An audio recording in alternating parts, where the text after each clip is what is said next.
À 35 km de Kiev, la capitale de l'Ukraine, une étrange colonie de vacances où des enfants, des ados de 7 à 18 ans apprennent à faire la guerre. Cours mieux, plus vite! Avec des kalachnikovs en bois. Ils se déploient en forêt ou prennent d'assaut un bâtiment. Ne regarde pas vers le sol, regarde à midi.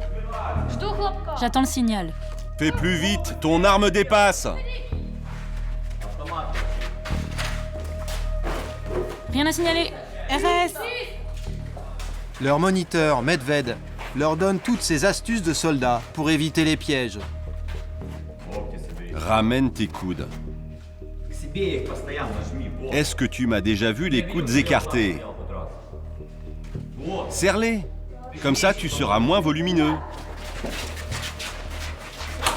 Encore une fois, tu rentres avec ton arme pointée vers le bas. Va-t'en. Quand ils sont confrontés de près à ce que traversent quotidiennement leurs pères sur le front, cela leur permet d'être en contact avec ce que vivent leurs parents. Cela les touche, et pour eux, c'est très important.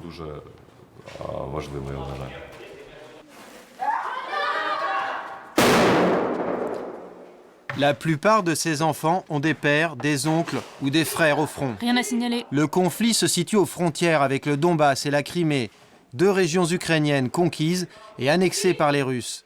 Depuis avril 2014, cette guerre a fait près de 10 000 morts. Attention, grenade, grenade!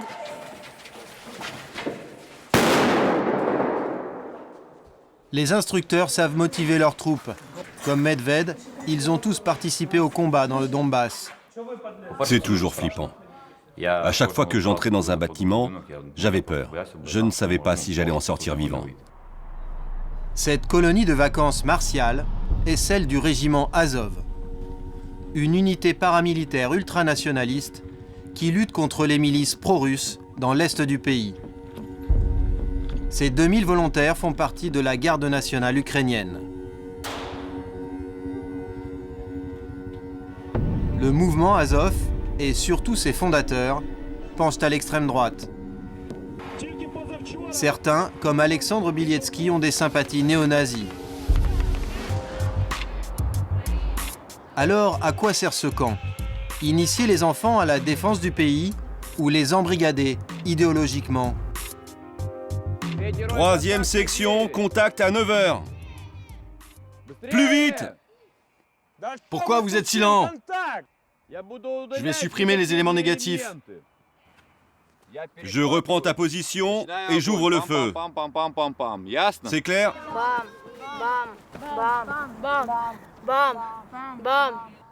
Allez, cours, vas-y! Boublik, pourquoi t'es planqué comme ça? Cours! Ce matin, c'est Renat, 12 ans, qui fait le chef. Et il a bien appris ses leçons. Regardez, à 3 heures! C'est important de s'entraîner militairement. Une nouvelle guerre peut éclater n'importe quand, et on aura peut-être besoin de nous. On sera peut-être amené à y participer.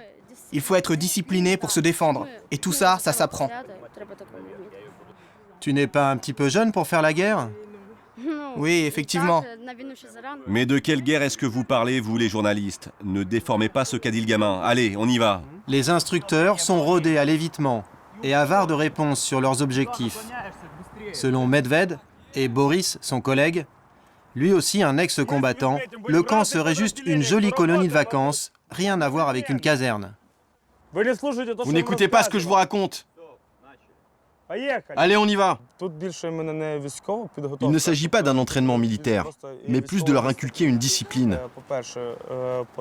Pourquoi à cet âge-là?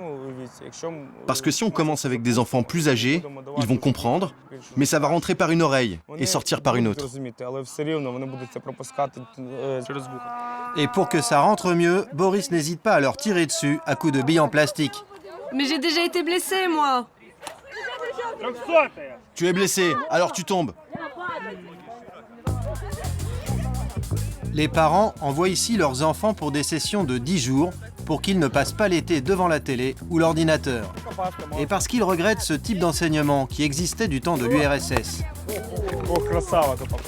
Apprendre à obéir et faire du sport. Jusqu'à épuisement.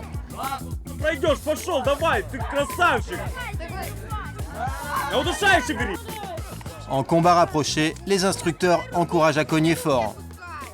Elle va prendre quelques coups dans la gueule, elle arrêtera de rire.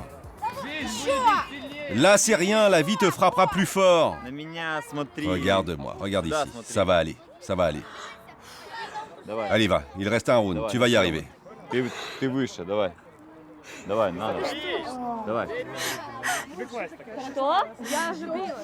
suis battue avec ma copine. Où sont tes coups? Plus fort! Engage ton torse! On ne m'avait pas dit que c'était militaire et patriotique. Si j'avais su, je serais pas venue.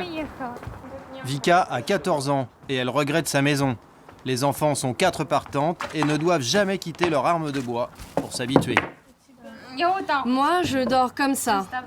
Je m'allonge comme cela. Il y a une fille qui dort carrément sur son arme. C'est juste que la nuit, il fait très froid. Après, quand je vais rentrer chez moi, je vais m'allonger avec mon oreiller dans mon lit, avec une couette. Et je vais faire ce que je veux, et personne ne dira rien. Encore, si on pouvait avoir le téléphone. Oui, parce que avec mon fusil, là, je ne peux pas brancher la musique. Je ne peux pas appeler avec. Et on ne peut pas aller sur Internet. On peut rien faire avec. Juste se promener. C'est un objet inanimé. Le créateur de cette colonie militariste est originaire du Donbass, une région aujourd'hui occupée par les Russes.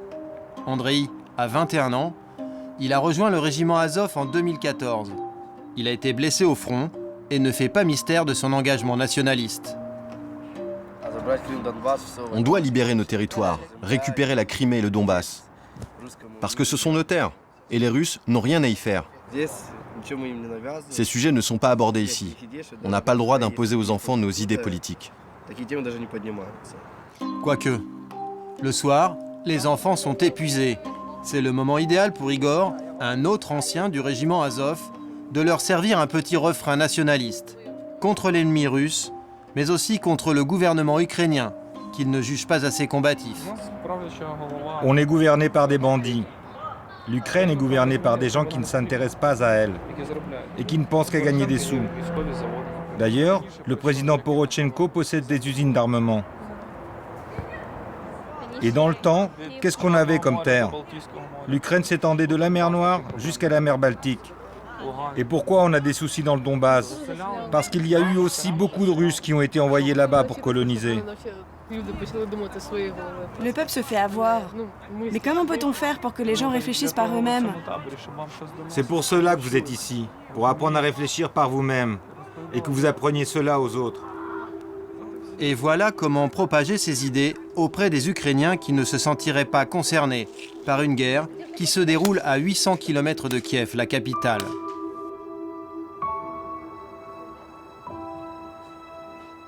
Les plus jeunes sont les plus perméables au discours militariste. Leur activité favorite, c'est le démontage de la Kalachnikov. Vous allez le démonter chacun une fois et me dire comment s'appelle chaque pièce. Le tube à gaz. Le ressort.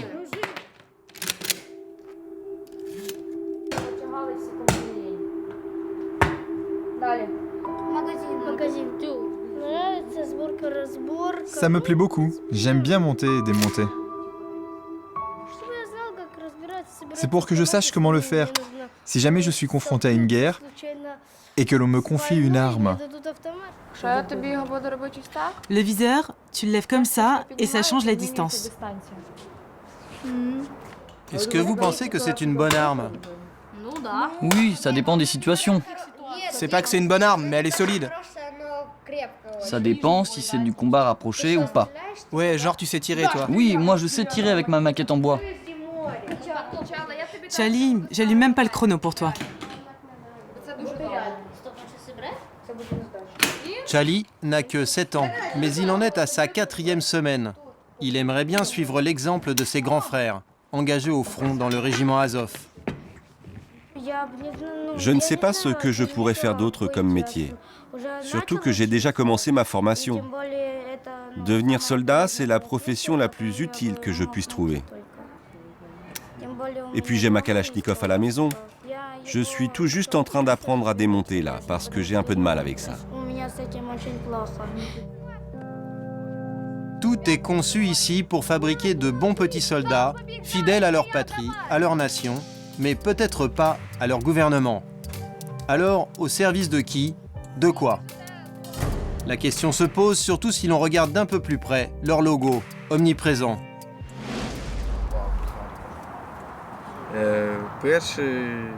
Le premier logo d'Azov, il est tatoué là, sur mon bras. Tout est clair. I pour idée et N pour nation. C'est l'idée de la nation. Cela ressemble quand même à une croix gammée. Oui, tout le monde dit ça. Mais de toute façon, la croix gammée, la svastika, ce n'est pas le même dessin. Je connais des gens qui aiment la svastika et Hitler, qui sont pro-nazis. Mais moi, je ne supporte pas ces idées. Andrei et ses compagnons de régiment sont gênés par la réputation des fondateurs du mouvement Azov, mais ils assument leur ultranationalisme. Tous les soirs, les enfants se rassemblent en treillis pour scander la prière du nationaliste ukrainien. «